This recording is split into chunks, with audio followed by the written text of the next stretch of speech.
Assalamualaikum warahmatullahi wabarakatuh. Apa kabar anak-anak semua? Seperti biasa, Bapak selalu mendoakan kalian semoga kalian sehat selalu dan selalu semangat dalam meraih cita-cita. Oke anak-anak, kembali lagi bergabung dengan saya Pak Rian Alriat di kelas Inspirasi. Anak-anak, pada kali ini kita akan membahas pelajaran yaitu pelajaran IPS, muatan pelajaran IPS ya. Tema kedua untuk kelas 6. Oke anak-anak, sebelum kita mulai mari kita baca basmalah. Bismillahirrahmanirrahim. Oke, kita lanjut ke materi kita. Peristiwa proklamasi kemerdekaan dan upaya membangun kehidupan bangsa yang sejahtera. Ini bab keempat di buku SPS Erlangga. Dengan tujuan pembelajaran yaitu KD 3.4, memahami makna proklamasi kemerdekaan, upaya mempertahankan kemerdekaan, dan upaya mengembangkan kehidupan kebangsaan yang sejahtera. KD 4.4-nya menyajikan laporan tentang makna proklamasi kemerdekaan, upaya mempertahankan kemerdekaan, dan upaya mengembangkan kehidupan kebangsaan yang sejahtera. Karena ini kita bahasnya agak panjang ya, jadi video ini Bapak bagi menjadi beberapa bagian. Oke anak-anak, kita lanjut. A. Peristiwa proklamasi kemerdekaan Indonesia. 1. Badan Penyelidik Usaha-Usaha Persiapan Kemerdekaan Indonesia atau yang disebut dengan BPUPKI. Dalam bahasa Jepang, BPUPKI disebut juga Dokuritsu Junbi Chosakai. A. Pembentukan BPUPKI. BPUPKI dibentuk pada 1 Maret 1945 dengan tujuan untuk mempelajari dan menyelidiki hal-hal yang dibutuhkan dalam membentuk negara Indonesia merdeka. BPUPKI beranggotakan 63 orang dengan Rajiman Wedyodiningrat sebagai ketua dan Raden Panji Suroso sebagai wakilnya. Sidang BPUPKI. Ada 3 tokoh yang mengusulkan rancangan dasar negara dalam sidang BPUPKI, yaitu 1. Muhammad Yamin pada tanggal 29 Mei 1945. Yang kedua Supomo pada tanggal 30 Mei 1945. Yang ketiga Soekarno pada tanggal 1 Juni 1945. C. Panitia 9. Untuk merumuskan dasar negara sesuai usulan dalam rapat BPUPKI, dibentuklah Panitia 9 yang beranggotakan 9 orang diketuai oleh Soekarno.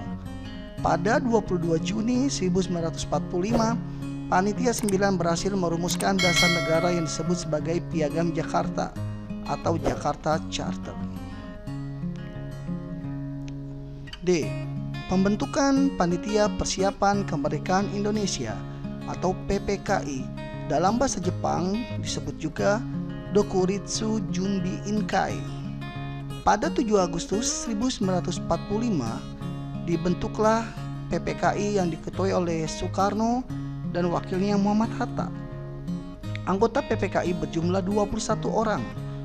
Tugas PPKI adalah menetapkan dan mengesahkan rancangan dasar negara yang telah dibuat oleh BPUPKI. Lanjut, kedua, peristiwa Rengas Dengklok.